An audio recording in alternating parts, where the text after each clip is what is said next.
So, how can Iran be prevented from escalating the war in Israel? White House National Security Advisor Jake Sullivan says that there have been back-channel talks with Tehran, warning Iran not to intervene.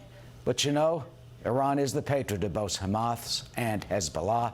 Tennessee Republican Senator Bill Hagerty joins us. He is a member of the Senate Foreign Relations Committee. Senator, welcome. You know, the mullahs, they must be sitting back in Tehran, watching all this. They've spent a lifetime chanting and plotting death to Israel and wiping what they call the Zionist state off the map. How can we prevent Iran, is that possible, from getting involved as it threatens to do? Eric, it's absolutely possible. We just have to make our deeds follow our words. You've now seen aircraft carrier strike groups move into the region. I think that's a good first step. It took the White House 48 hours, but Joe Biden finally came out and acknowledged Israel's right to defend itself.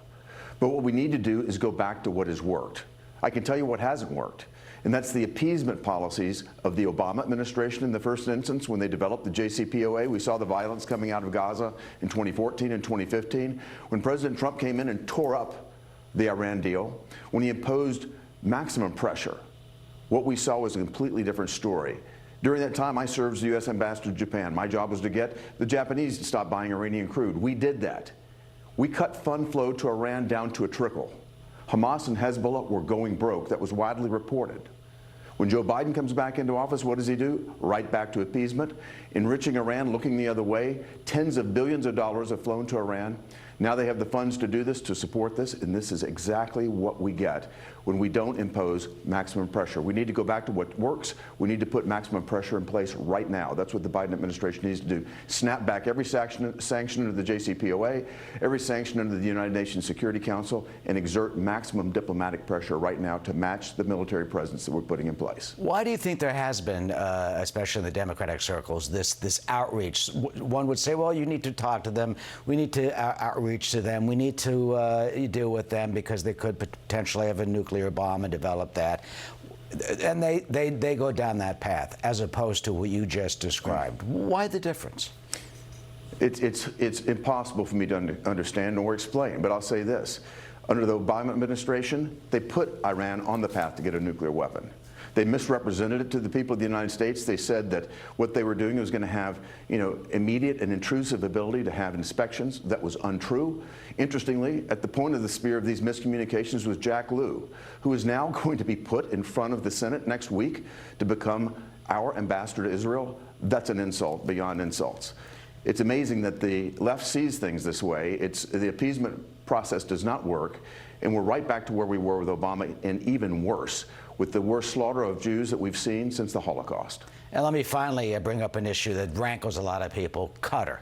Qatar is a non-NATO ally of ours. We have a huge base in Qatar. And take a look at what we saw yesterday. The Hamas leadership, they're running around, they're free. Ismail Haniyeh, he's the head of Hamas. These Hamas leaders live, we're told, in these luxury hotels. And he's sitting there in Qatar yesterday meeting with the Iranian foreign minister. We have a base. Can we go and arrest the Hamas leadership? Can Qatar arrest them? They're not closing the office. They're not doing anything about this terror group operating freely on Qatar's land and in those luxurious hotels. Yeah. What can the administration or we do about the terrorist group operating headquartered out of Qatar? Well, there's several things we can do. First, we need to cut off funds flow into Gaza. Yeah, I put forward legislation, I'm going to bring it back, to take the funds that we send to Gaza, which Hamas takes these funds. The funds are fungible, and they use this to attack Israel. Instead, we're going to use those funds to replenish Iron Dome.